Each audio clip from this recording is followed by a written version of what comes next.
Hey, North Dakota, Rob Port here from Plain Talk, the voice of North Dakota politics. And I'm Chad Oban. We want to hear from you.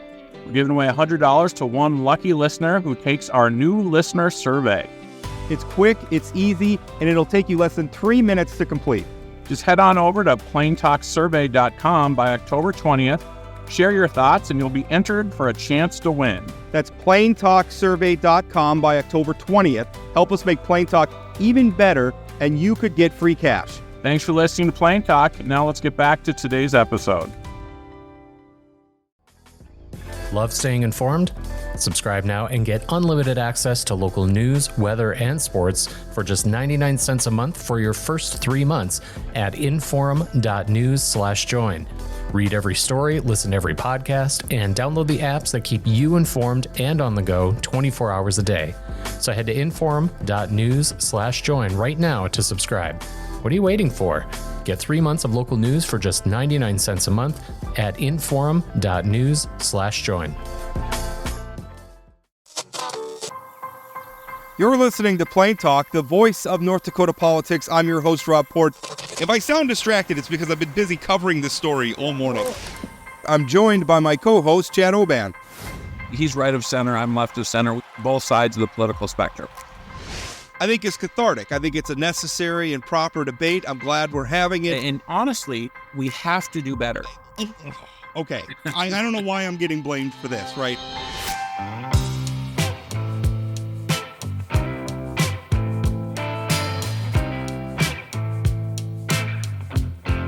We're going to talk about property taxes because why wouldn't we talk about property taxes?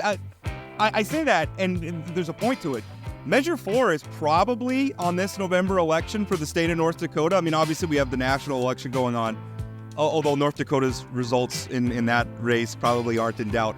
But if you look down the races, other than maybe some legislative races, Measure 4 is the competitive race. Probably Measure 5 too, the marijuana measure. I think that's probably going to be close, but Measure 4 is really kind of the hot issue in this state. So we're going to talk about it. We had, and everybody's talking about it, by the way. The Senate candidates were asked about it. Really, it was kind of funny. We had a debate between the two U.S. Senate candidates, Kevin Cramer, Katrina Christensen. What got the most headlines out of that debate was what they had to say about Measure 4. So hot topic, interesting topic. Here to talk with Chad Oban and I about it today is Aaron Birst. He is the executive director of the North Dakota Association of Counties. And as you might imagine, North Dakota's county governments have some big feelings about what we might do to property tax revenue. Aaron, how are you? I'm excellent. Thanks, guys, for having me. Tell us, Measure 4, I mean, as this debate has unfolded, what are we missing? What are we, I mean, how do you feel about this debate so far at this point in the election cycle? Well, it's quite concerning, obviously. When you think of local government relies almost exclusively on property taxes. So any change to the status quo, if you will, has significant consequences. And if you're not prepared for those consequences, we really have to have a lot of conversations about it. Aaron, one of the things that I don't think people have been talking enough about, and I think your office put out some information on this, is this doesn't just affect primary residents, North Dakotans. We often talk about grandma living down the street who's paying property taxes and how unfair that is. Can you talk a little bit about the information you put out regarding corporations? Who are the biggest property taxpayers in the state? Yeah, so we've been trying to grab some data because obviously we want the citizens to have the most facts in front of them before they make any decision. So we have been grabbing data on property taxes. As you know, by the way, I should start with this. Counties are a lot of times blamed unfairly for the property tax system. We do administer the property tax system, but it's not just for county government. It's for your schools, it's for your cities, it's for your soil conservation districts. But since we send the bills, people look at the counties. But back to your question, Chad, who is paying for the property tax? It's about a third residents, a third corporations, and then about a third ag and other categories. When you break down the commercial, and by the way, those are categories that are established by the Constitution. Those are the only categories that the state law allows us to do. So when you look at corporation side, yeah, like I said, they're paying about a third. If you look at, if you break that down further, there are out-of-state companies that are paying significant property tax, and they also would get a property tax cut. But I want to be super clear about this. We need to tip our caps to those companies. They're paying a significant amount of property tax in North Dakota. And without them, we wouldn't have the things like we do, such as the oil industry. So that's not a negative. It's just a factual, I guess, question on who should get the tax relief and who should not. Well, Aaron, I think a real quick follow-up on that is these companies didn't ask for this property tax cut. And often they're members of the North Dakota Chamber, the Petroleum Council, who are actually opposed to this. And I think that goes a long way to sort of saying these companies are good neighbors and they're opposed to this thing. Yeah, that's true, Chad. When we deal in tax policy is difficult. This is difficult stuff. But when we're talking about tax policy for citizens or corporations, especially when it comes to corporations, we at the counties really listen to the greater chamber. The chamber is really the ideal organization to talk tax policies when it comes to corporations. So if Eric Spencer and the chamber make noises about a property issue, we listen. Mostly in the last few years, they've been focused on corporate income tax relief, and that's been quite successful in North Dakota. And if you look back at some of, and I know you had him on your show, Rob, but the Tax Foundation, the income tax is a much better economic driver than getting rid of property tax. So we really take our cues and listen to what the chamber says. So if they weren't asking for property tax reduction and they were looking more for income tax, that's something we take a lot more seriously. One thing that I've heard from the Measure 4 proponents, because obviously one of the arguments against Measure 4, by dint, I mean, Chad, your group is called Keep It Local. And what you're making is the localism argument, where if we're shifting the responsibility for these revenues to the state government, that's going to come with strings attached. You're going to have appropriations decisions made in Bismarck. One of the pushbacks I've been getting on that from Measure 4 supporters is that the legislature's not making appropriation decisions. They're mandated by the state constitution to replace revenues at 2024 levels, but their contention is the appropriation decisions are still going to be made at the local level. So with the counties or the park districts or the cities or what have you. Respond to that a little bit. I mean, is that accurate? I mean, do you think that's fair that if the legislature is replacing those revenues, and I'm sorry, it's going to be an appropriation. They're going to be appropriating the money to the locals. Is that true? I mean, did you feel like we would keep local control under Measure 4? Well, two things. A lot to, of course, unpack on this. First off, the bill does require the legislature to come up with the 2024 budget numbers. So provided the legislature has the money for that, which I question, but even assuming for argument they do, ultimately every budget always goes up, and that's unfortunate, but cost of livings go up, fuel prices go up, so locals are always going to have an increased need for some taxes. So then the question becomes for the 2025, 2026, 27, and for forever, where do you get those additional revenues?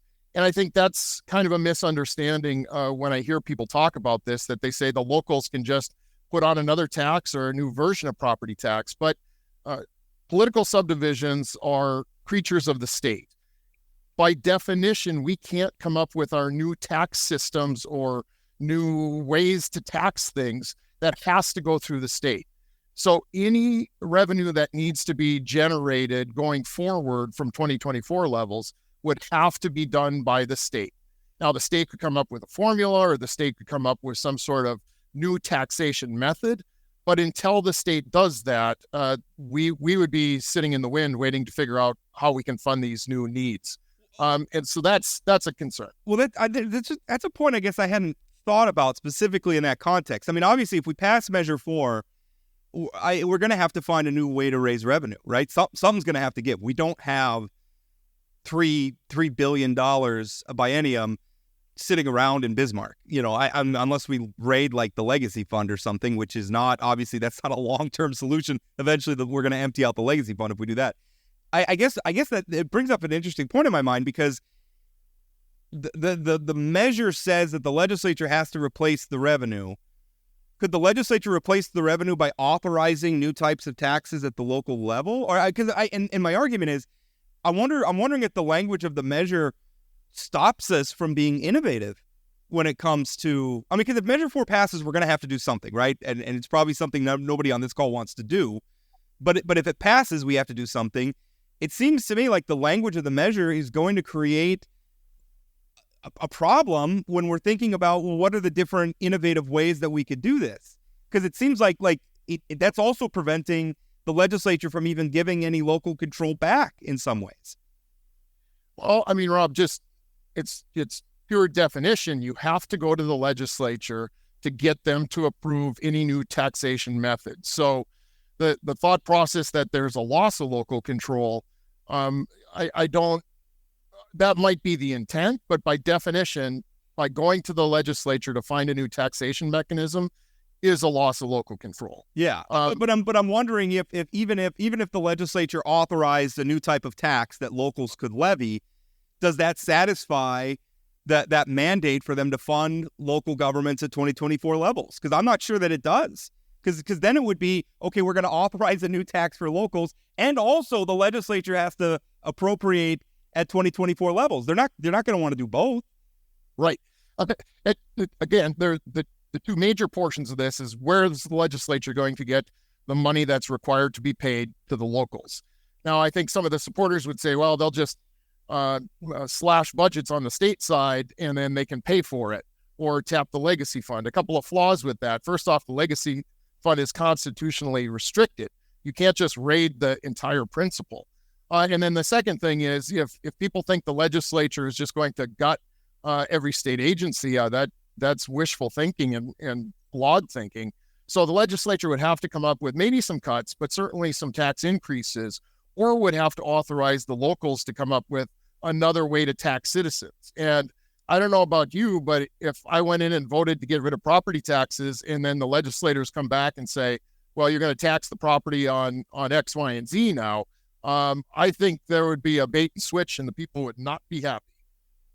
So on that sort of the 2024 constitutional measure that says the state has to fund at those levels, Aaron, you work with 53 different counties. I think about the difference between Cass County and Golden Valley County and some of these different counties. But I've heard stories of different counties like Montreal that have basically gutted their property taxes, not gutted, but lowered them because they had an ending fund balance, or other places that have been a little bit more conservative who will get refunded at this 2024 level, while other counties that maybe have higher property taxes. Are your members concerned about that fundamental unfairness? What does it mean for a county who has low property taxes that they're getting funded at this 2024 level? It's just a snapshot in time. It just seems like there's some real unfairness there. Yeah, Chad, we can get into a lot of weeds on this, but a fundamental problem of freezing the 2024 levels is those counties that are more conservative on their property tax would be forever blocked in with that conservative attitude. And again, we wouldn't even be here if it wasn't for oil. So thank God for oil. But a lot of the Western counties use those oil revenues they received to lower property taxes. And now are we suggesting that they would be frozen in those levels? Again, the comeback to that is the legislature will address that. But again, that's our concern. We have to go back to the legislature to address any of these shortcomings, as where the system right now, if you want a good road or a good school, you can go and vote for your local officials, and almost every dime of property tax you pay goes to the people in your community. It doesn't, if I'm in Dickinson paying property tax, it doesn't go over to pay for the Fargo diversion. It goes for the local teacher down my street. So that's at the end of the day, and I think that's what the Tax Foundation was getting at, is that the benefit for property taxes is a direct benefit for the citizens in the service. So when you start messing with that, it just creates a lot of questions. To the point, when we had Jared on from the Heritage Foundation, he argued that one of the reasons why property taxes becomes such a source of angst for voters is because they're so transparent and visible. And in that way, I would sort of suggest it's not unlike gas prices, right? Like, people get really wrapped around the axle about gas prices sometimes. And I understand that when they go up, it's a pain in the butt. But for most households, fuel is a relatively small portion of it. The thing about it is fuel prices are so visible. Like, they're posted up and down every road we drive down. You can see them everywhere. So when they go up, everybody thinks they go up, and they become sort of this totem for angst, maybe that's not like it. I think it's the same with property taxes. Chad's point is, most of us could not tally up how much in sales tax we pay every year. Because I don't know, like every stick of gum and T-shirt and everything that I bought, I don't know what all I paid. I'd have to go back and keep all my receipts and tally it up. But the property tax is very visible. I get a very transparent statement every year, and then I look at it and I get, why are these sons of guns doing this to me? I think it's kind of that. But is it? I mean, Dave, I guess where I want to lead this to is do you agree that we have to do something about property taxes? Like there's got to be something. I mean, because the public's been so upset about it for so long, it does feel like something's got to change, right? Yeah, Rob, I'm a little personally conflicted with that. I'm a property taxpayer too, and in Bismarck here, I will be getting a fairly sizable increase in dollars, not just value, but in actual dollars. Here's why I'm conflicted on that. When you look at the data, North Dakota itself is about mid of the pack when it comes to property taxes. So even the great conservative state of Texas has higher property taxes. So is property taxes out of control? You can make an argument that it's not. That said, there are a lot of people, even if this measure goes down, there'll probably be a significant amount of people who vote for it. So that means we do need to probably look at some other ideas.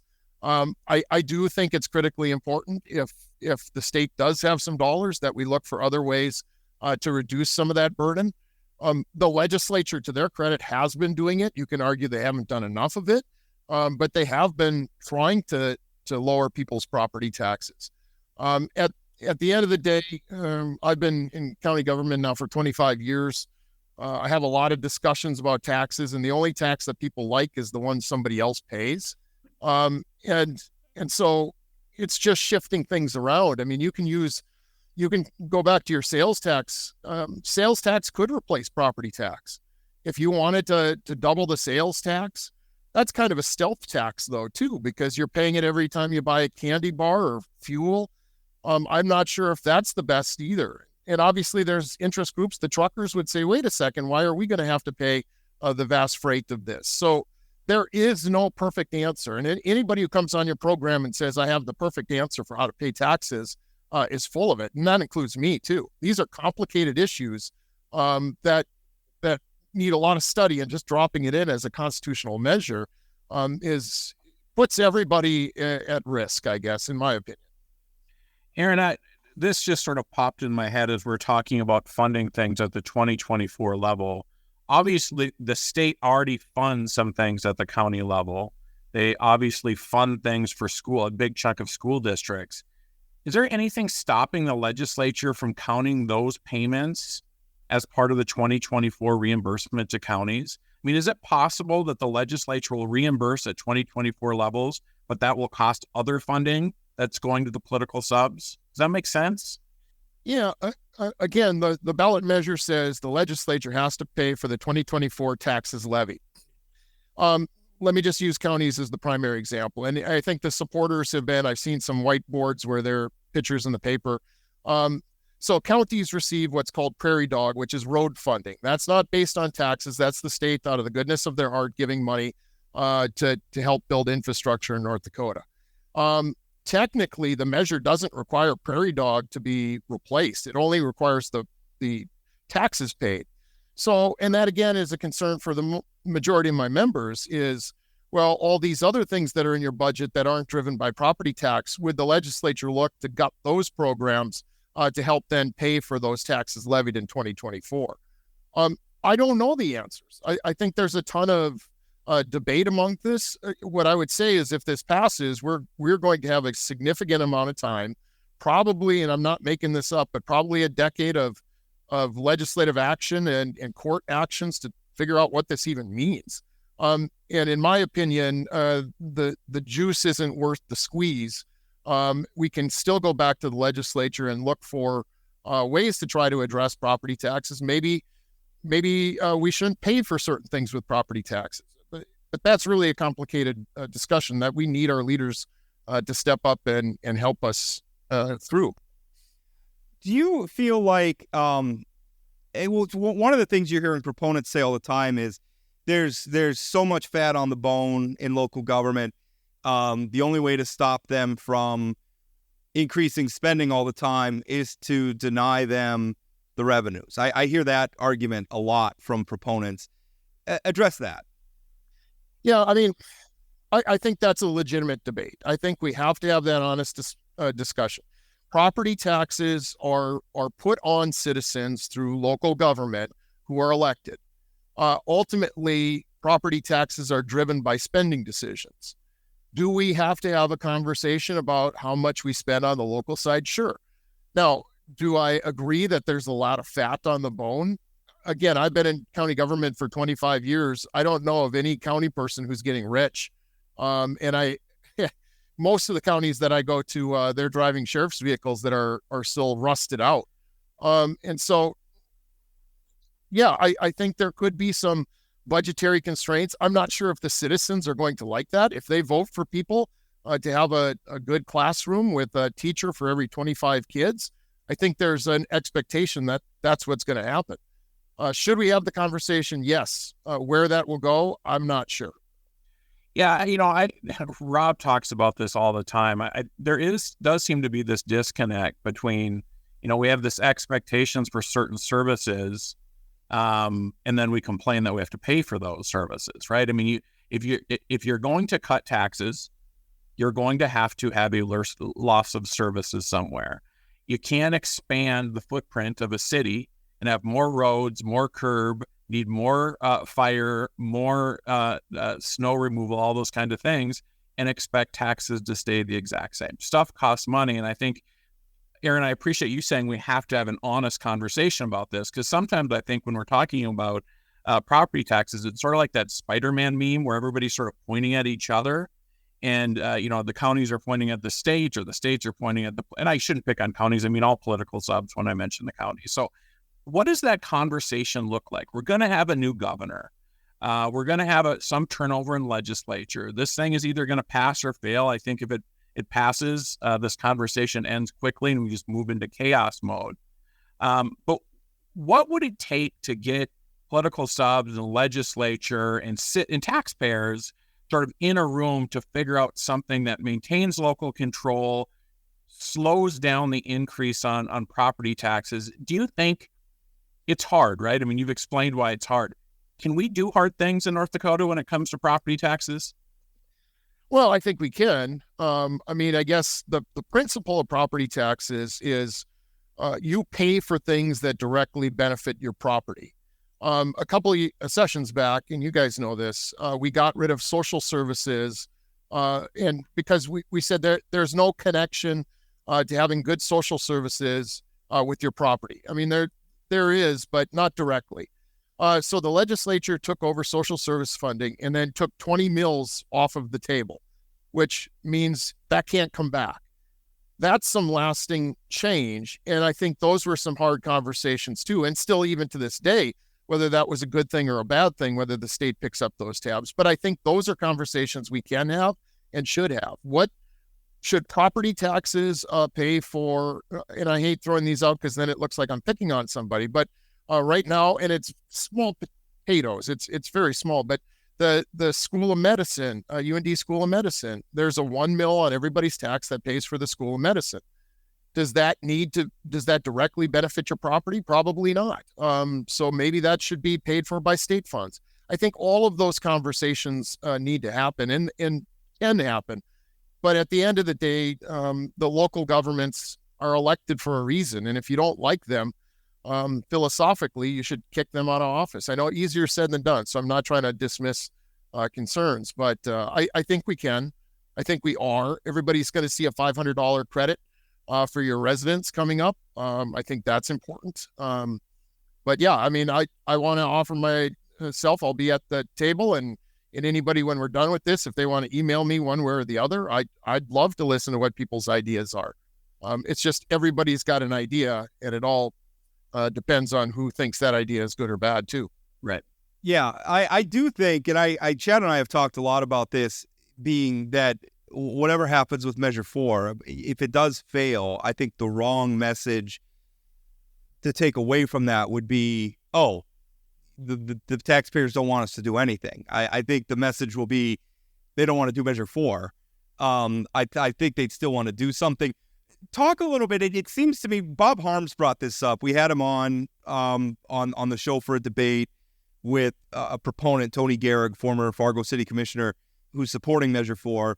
We had him on to talk about it. And one thing that Bob mentioned was that it kind of seems like valuations can be a real sticking point in all this. And I agree with that. I think that somebody, and I talk about it all the time, but you own a home and the assessor says your home's worth more because of market factors, or you added something on or did an improvement or whatever. Excuse me. The thing is that we don't realize that value, right? Because my home's worth another $30,000. I don't have $30,000 in my bank account. I don't have that if I sell it, and that's assuming I'm going to sell it for what the assessor says it's worth. And so how do you think that maybe taking the assessments out some way? And I don't know that like going the California route where we cap it, I don't know that that's a good idea, because I think that creates some artificial. I don't like anything that's not grounded in reality. I mean, whatever else you want to say about assessments, at least it's somewhat grounded in reality. But it seems to me like maybe we could tax property, but a different way. And I know like Representative Ben Koppelman has talked about like taxing square footage instead, but maybe something that takes that valuation variable out. Does that make sense? I mean, is that the sort of reform that's worth pursuing? I've thought a lot about that, Rob. I think there are ways you could do it. Quite frankly, I think the current valuation, although people might not agree with me, I think it probably is about as fair as we could get. If you're doing square footage like Representative Koppelman is suggesting, it's doable. But now a 2,000 square foot house in the hinterlands of North Dakota, that is going to be very difficult to sell. That guy's going to be paying the same as somebody who's got a 2,000 square foot house in Bismarck, who's doing much better, and is easier to offload that property and sell. This isn't novel. We've been debating how to value things that are taxed forever. We used to do in the 1800s in England, the window tax, how many windows drove your value. We've talked about that. Yeah. Yeah. Then you board up the windows. If you think of France and you think of all those cool brick houses and they have the nice roofs with the dormers, well, that was because they went by levels. And so everybody put a nice attic that turned into a level, but that wasn't taxed. So this has been going on for a long, long time. We could try something different. I'm just not certain that we're going to find something better. Now, again, with the value, the only thing I'm going to stick up for the value on is the valuation is just a snapshot in time of what your property is worth. That does not necessarily mean that you're going to have higher taxes. The locals still have the ability to say, we're not going to raise the mill levy. And I know some of the supporters are frustrated with that because the locals will say, well, the value went up, so we're going to take the dollars.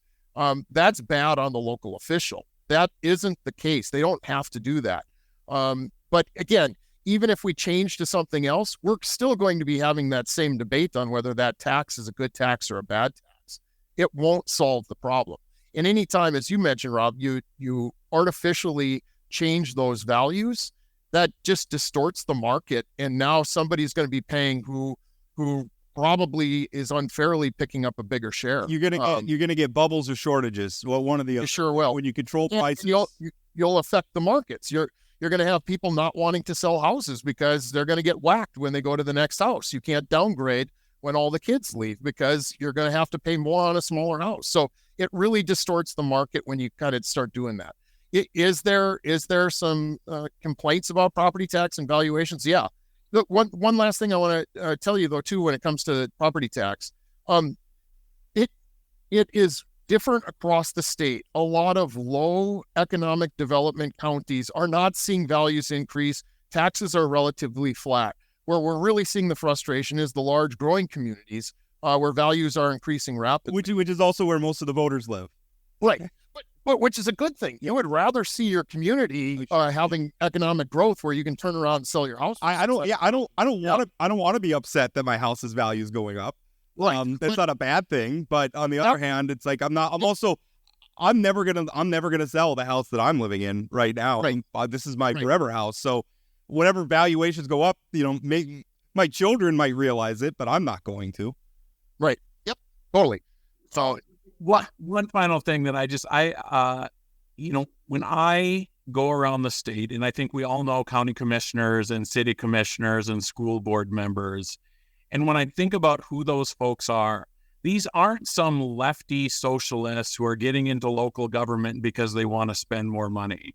There are friends and there are neighbors who are trying to do right by our communities. And so the sort of demonization of local political folks is not fair because they're doing what's right and trying to do what's right. Can they do things a little bit differently? But I mean, when I think about Burleigh County and the folks that are on the Burleigh County Commission, that's not some lefty organization. It's more conservative than I would like it to be, but to somehow demonize their spending, I don't know. I just think we need to we have 53 counties, 180 school districts, that it's a pretty complicated map to try to figure out what's happening in every community with valuations, with all these different things. I would just add to that, could we find something to cut? You can always find something to cut. I'd be lying if I said no. You could, instead of getting a motor grader every 3 years, you get one every 5 years, or you could always try to figure out a way to do better.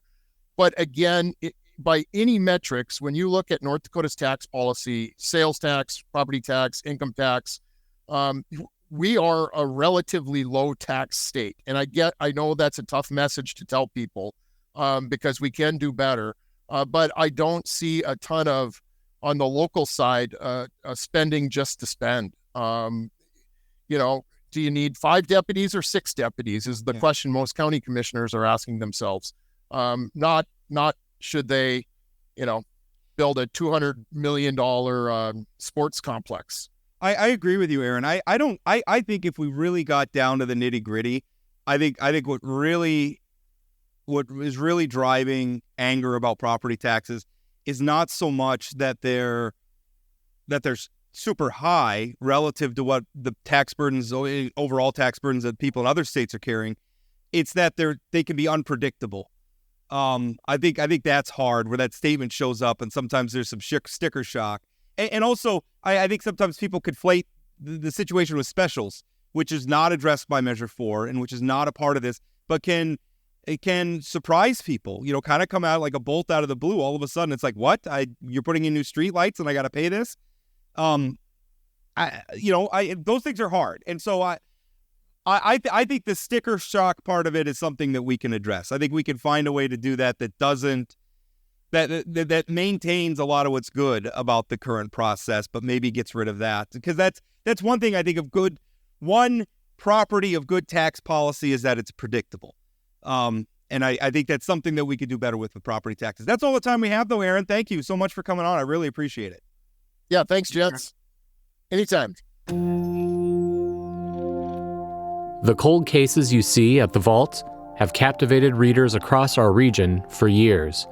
At The Vault Podcast, our team of professional reporters takes you further into those stories with new interviews from family members, investigators, and experts. Check out The Vault at inforum.com/The Vault and subscribe to The Vault wherever you find your podcasts.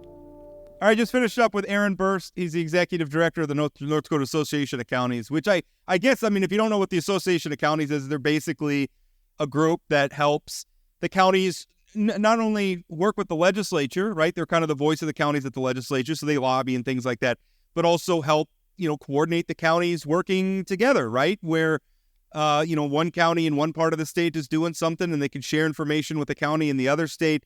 They're kind of a clearinghouse for those issues. And Aaron, he's their executive director, and I thought made a lot of good points about property taxes. I know I am worried a little bit about local governments having enough. If Measure 4 fails, that some of their enthusiasm for needed reform is going to fade. And I think that would be a mistake.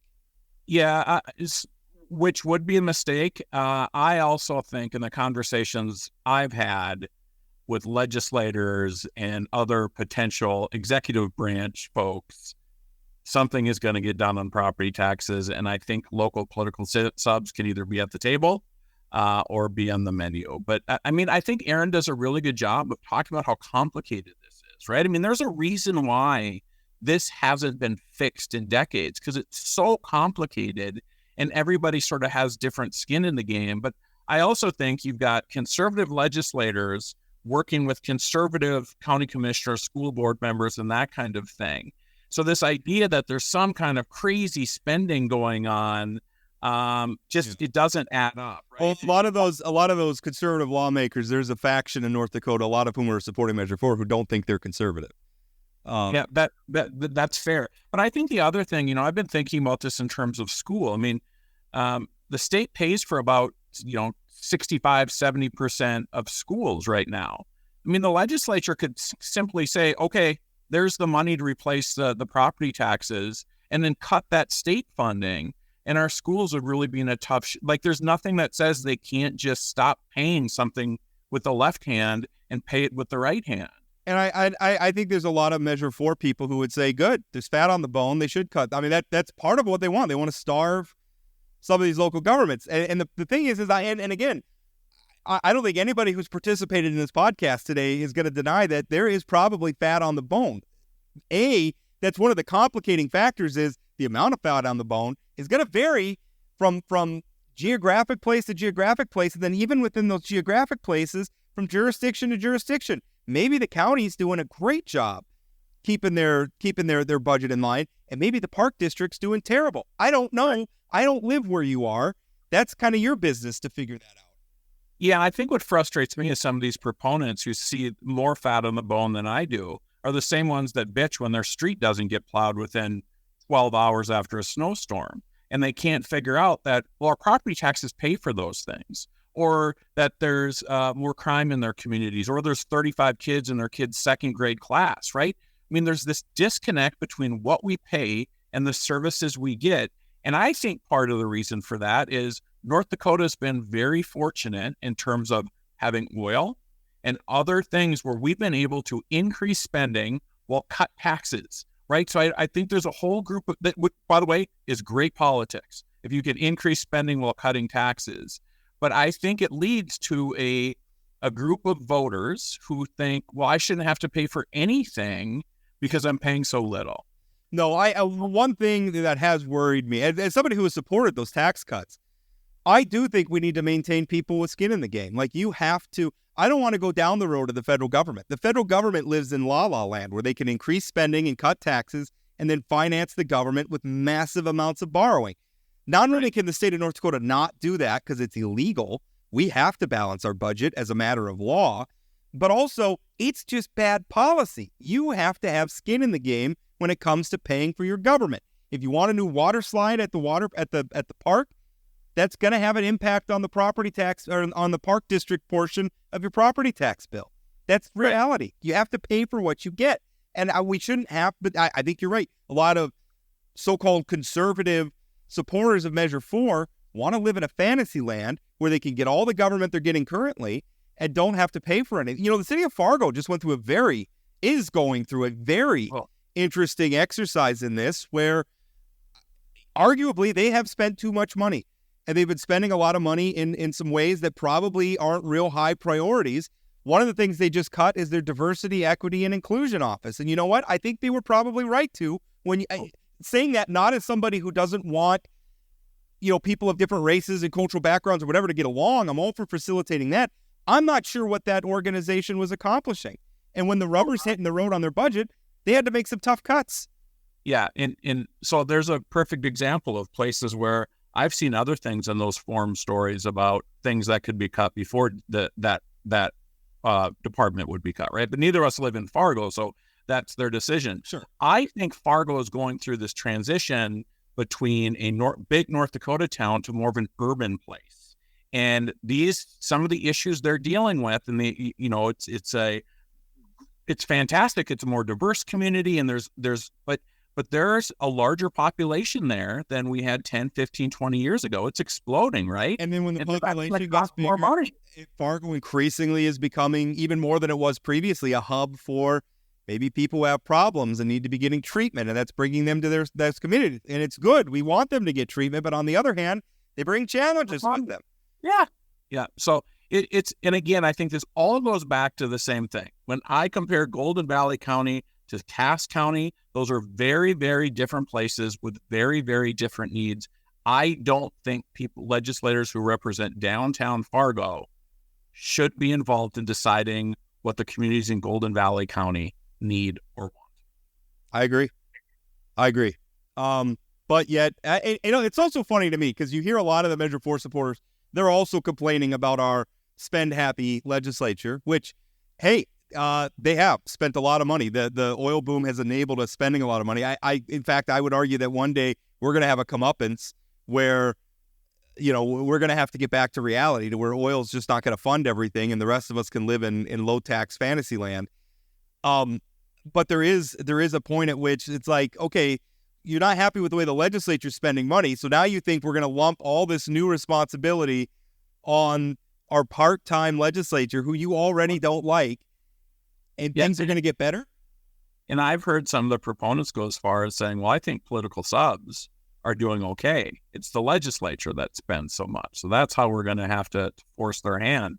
It is just ridiculous. We can't trust these guys the way it is, so let's give them more control over our dollars to make decisions for our communities. There's some dots being connected there that I don't really understand. I loved Aaron's line that the only tax people like is the one somebody else pays. I agree. That's so right. It's so right.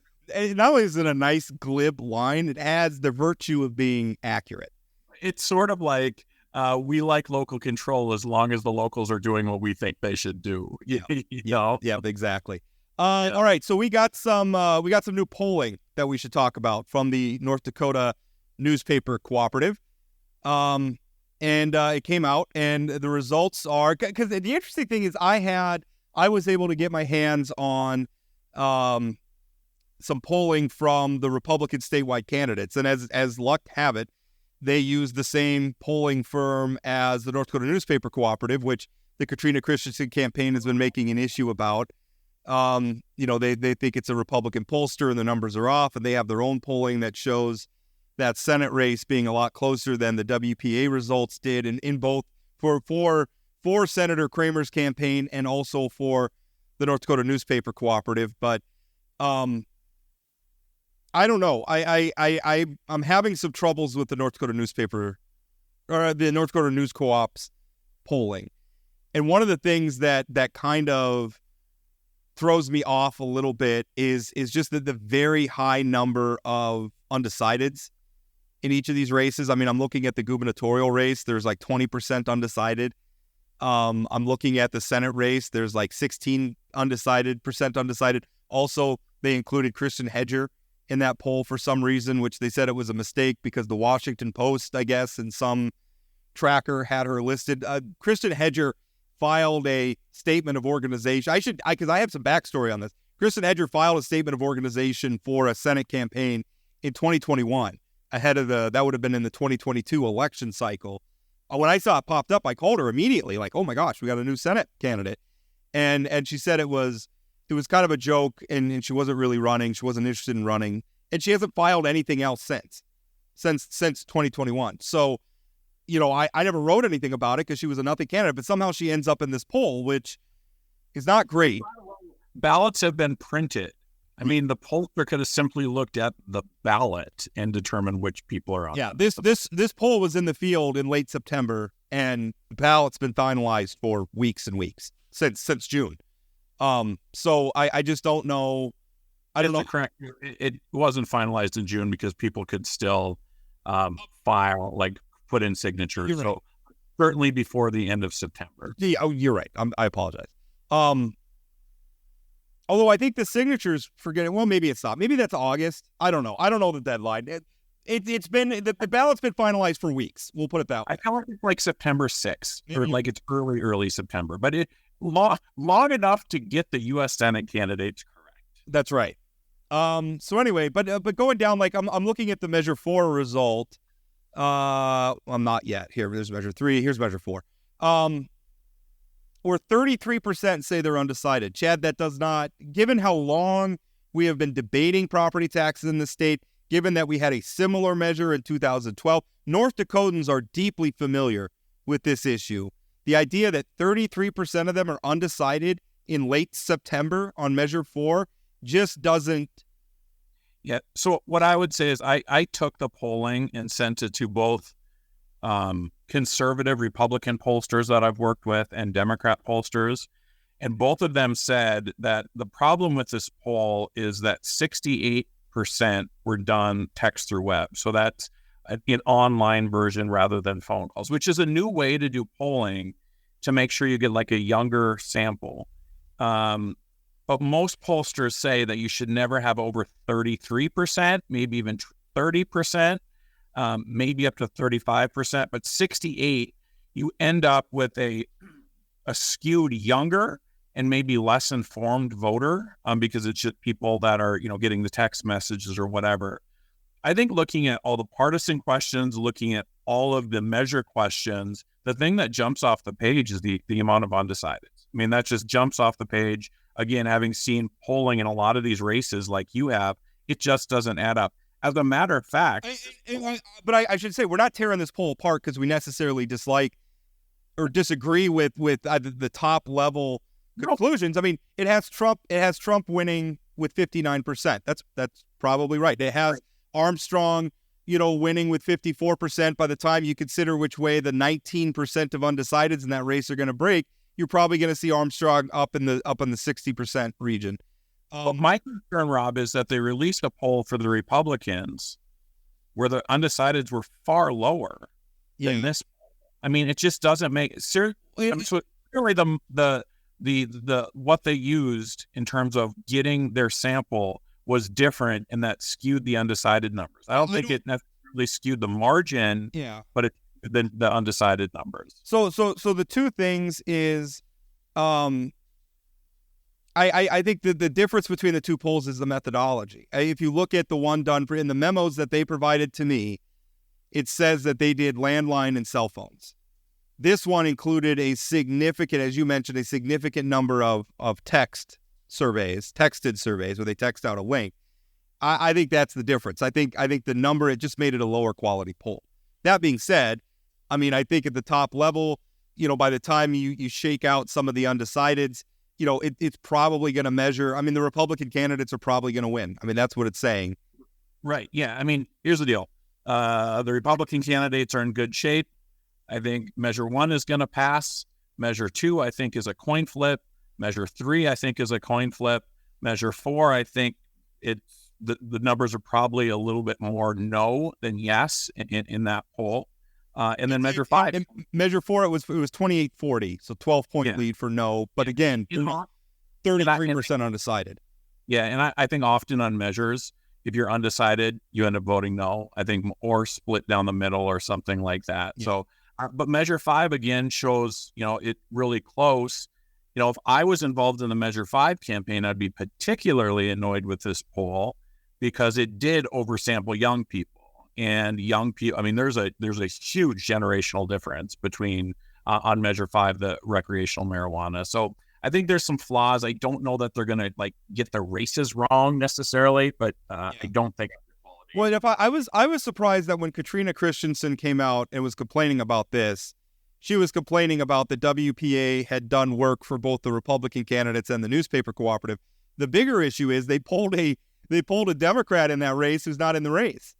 A female Democrat who probably, arguably, and to be fair, Hedger got 4%. So we're not talking about a huge number, but still, that's 4% that theoretically could have been Christensen. And so maybe she pulls 33% against Kramer instead of 29%. But, I mean, not to be mean to any of the Democratic candidates, these Republican candidates are going to win these races in landslides. I don't.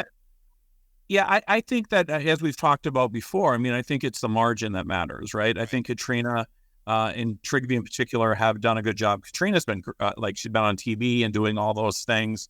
So if she gets to 38, 39, 40%, I think that's a really good race in this environment, particularly if Trump's getting over 60%. Well, and I think that's right. And it's something that she can build on, or if she opts not to run again, that Democrats can build on. So this is important stuff. And we should be clear, the cliche, the only poll that matters is on election day. So once election day passes, when we're moving into the 2026 cycle, what we're going to be talking about is not this poll. We're going to be talking about the election results in terms of measuring.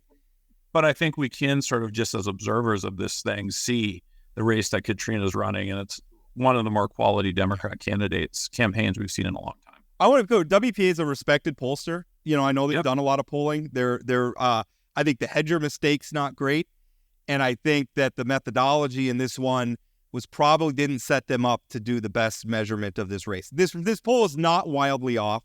And again, Chad and I aren't tearing this apart because we necessarily disagree with the. I don't think it's wildly off, but I think it paints a picture that's not quite accurate.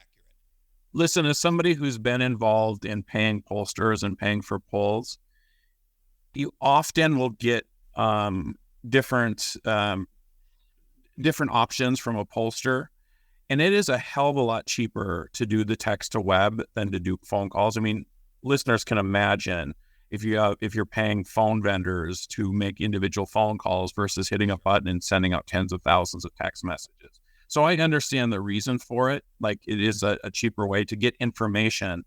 I just wish there was a way where they could have maybe weeded out some of those undecideds a little bit. And, in some of them, it's my understanding with text to web, you're actually given the option of undecided on a race, whereas with a phone call, it's often, are you yes or no? And they'll only record an undecided if somebody voluntarily says, I'm undecided. So it does create the methodology is a little bit different.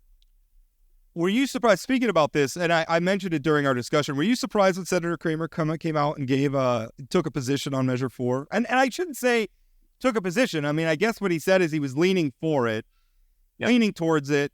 So he didn't say definitively, but I mean, he expressed support for it. Yeah.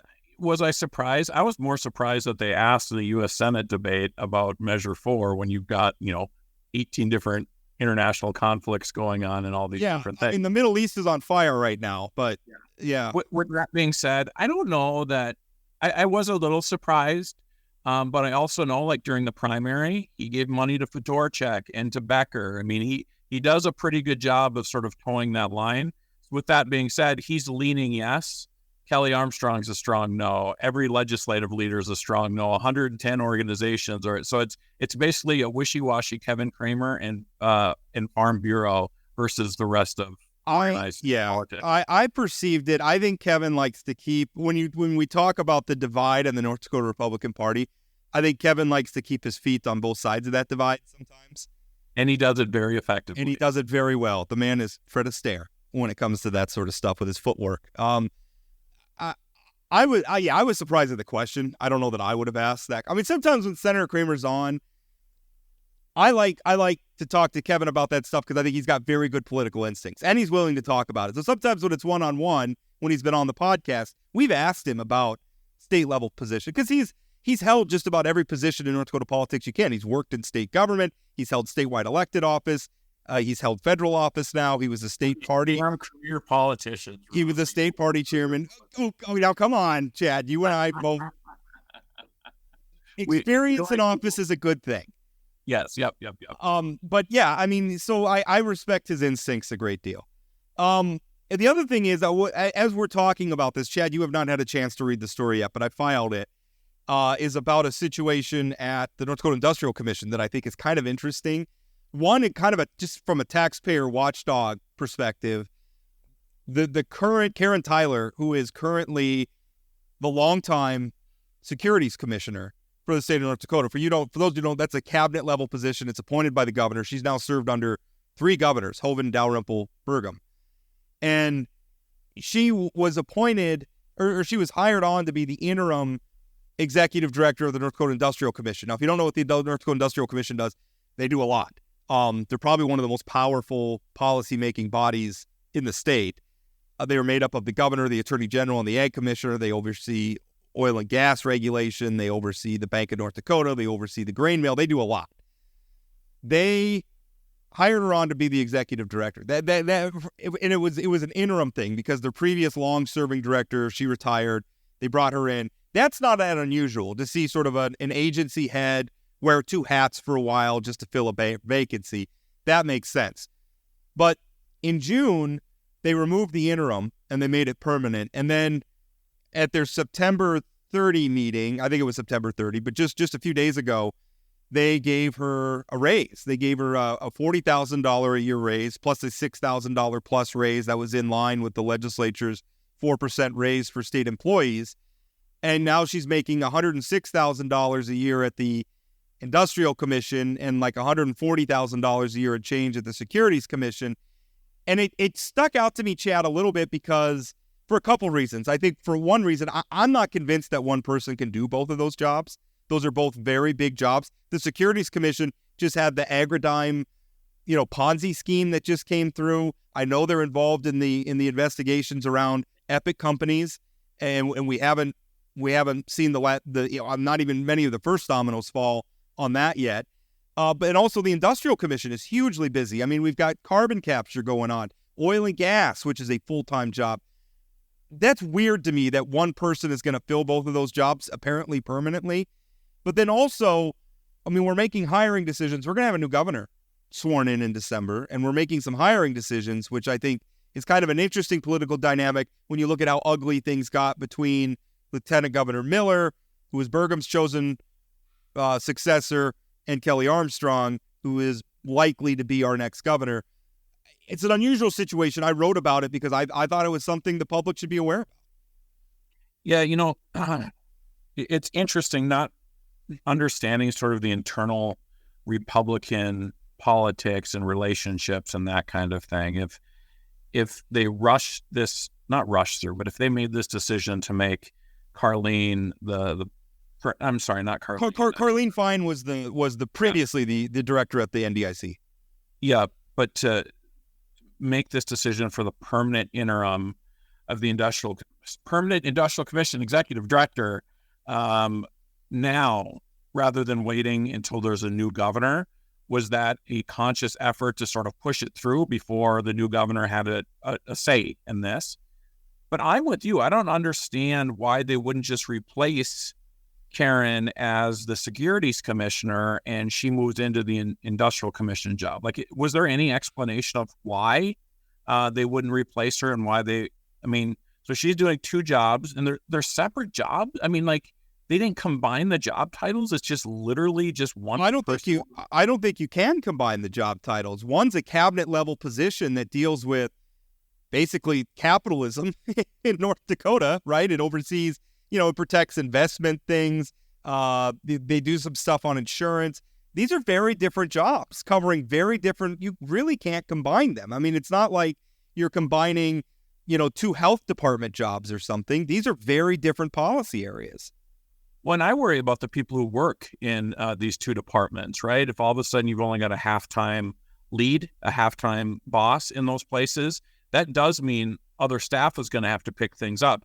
I'm guessing those other staff did not get $40,000 raises. I'm guessing that did happen, and they're going to have to do more work. That's a good point. Now, I should say when I talked to Attorney General Drew Wrigley, who obviously is one of the members of the Industrial Commission who made this decision, he was full of praise for Karen Tyler, and I have no reason to doubt it. Exactly. I've never heard anything negative. I have no reason to doubt that she does anything but an exemplary job. But he was talking about, Drew was saying that he's probably at the Capitol just about more than anyone else. He's there on weekends, he's there nights, and he says he frequently sees her car there too, as a testament to how hard she's working. So, I mean, I believe that, but also on the other hand, she's one person. Like, I don't know that it's a wise decision. Now maybe she is going to leave the Secure. We are going to have a new governor, and that governor is going to be allowed to make some decisions about his cabinet. Sure. So the new governor comes in, they'll be able to. So this is sort of a safety net for Karen, that she's got this Industrial Commission job because there will be a change in the cabinet. Okay. Yeah. Yeah. But then if you're going to do that, then do it. Right. Have somebody run the Securities Department on the interim, and then make this decision. Fine.